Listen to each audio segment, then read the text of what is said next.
in the crisp autumn air of South Dakota. A political theater had been carefully prepared. Rows of chairs lined the civic hall. The banners of patriotism hung from the rafters, and cameras waited for the spectacle. Governor Kristi Noem was ready to make a statement that would echo across the United States, but she hadn't anticipated the storm that was about to erupt, not from her stage, but from the people themselves. The guest that night was not an American senator, nor a local lawmaker, but Captain Ibrahim Traoré of Burkina Faso, a man whose fiery speeches about sovereignty and resistance had begun to circulate across the globe. His presence was meant to be symbolic, a foil against which Noem could sharpen her rhetoric on law, order, and loyalty. The plan was simple: invite him, let him speak, and then dismantle him publicly. But what happened instead rewrote the narrative entirely. When Traoré stood at the podium, there was no hesitation in his voice. He spoke about Africa's struggle, about the right of nations to stand against exploitation, about the dignity of people who refuse to bow. The hall, filled with ordinary citizens, listened with rapt attention. Some nodded, others murmured, but no one expected what came next. Governor Noem, seated stiffly in the front row, leaned toward the microphone with an icy smile. "Enough," she said sharply. "This is South Dakota, not a soapbox for foreign propaganda. Arrest him." The words cracked through the room like a whip. For a moment, silence hung heavy. The security detail, clad in black uniforms, moved toward the stage. Cameras zoomed in, anticipating the moment of humiliation. It was supposed to be a clean takedown, a politician demonstrating control. But then something unexpected happened. A woman in the front row stood up. She wasn't a politician, nor an activist, just a local schoolteacher.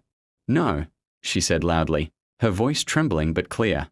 "You will not silence him." Her defiance rippled through the audience like a spark on dry grass. Another man rose, then another, until dozens stood between the security forces and the stage. Their voices blended. "Let him speak."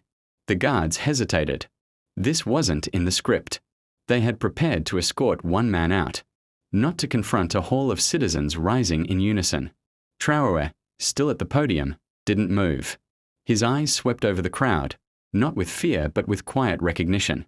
He had seen this before, in the villages of West Africa, where communities resisted soldiers and mercenaries, in the streets where young people refused to be silenced. Now, improbably, he was seeing it in the heartland of America. Governor Noem's face flushed with anger. "This is an outrage," she barked. "This is my state, my authority."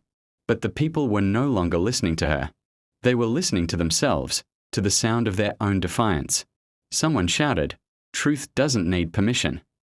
The words struck like lightning, echoed by dozens more. The scene was chaotic, yet profound. Security forces, torn between orders and public fury, froze in place.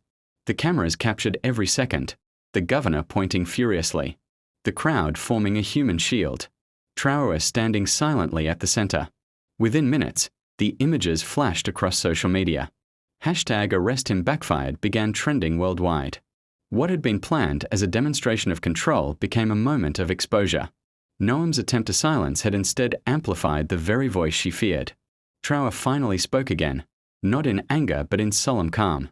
"They fear the truth not because it is dangerous, but because it is undeniable. Tonight, you have proven that the voice of the people cannot be arrested." The hall erupted in applause. Some cried. Others raised their fists. It was not the sound of rebellion but of release, a collective realization that power belonged not to the podium, nor the office, but to those who refused to be silenced. News networks scrambled. Analysts debated whether this was a stunt, a miscalculation, or the birth of a new movement. But the people who had been there didn't need analysis.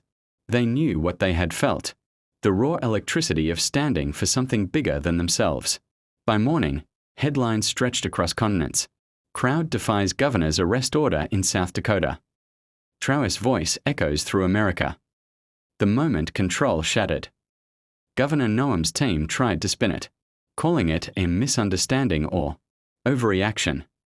But the footage spoke louder than press releases. In every replay, the story was clear. She had tried to command silence, and the people had chosen voice. And for Captain Ibrahim Traoré, this was not just survival, it was vindication. His message had been simple: that truth, once spoken, belongs to everyone. He had seen it catch fire in Africa, and now, astonishingly, it was burning in America's heartland. Across the world, people shared the clip not as politics, but as a parable. They saw themselves in the crowd, ordinary citizens refusing to bow. They saw the risk of one man standing against power, and the courage of many who refused to let him stand alone. It was not about Burkina Faso, nor South Dakota, nor even Kristi Noem. It was about a deeper question: who gets to decide what voices are heard? By the week's end, commentators began calling it the South Dakota Stand.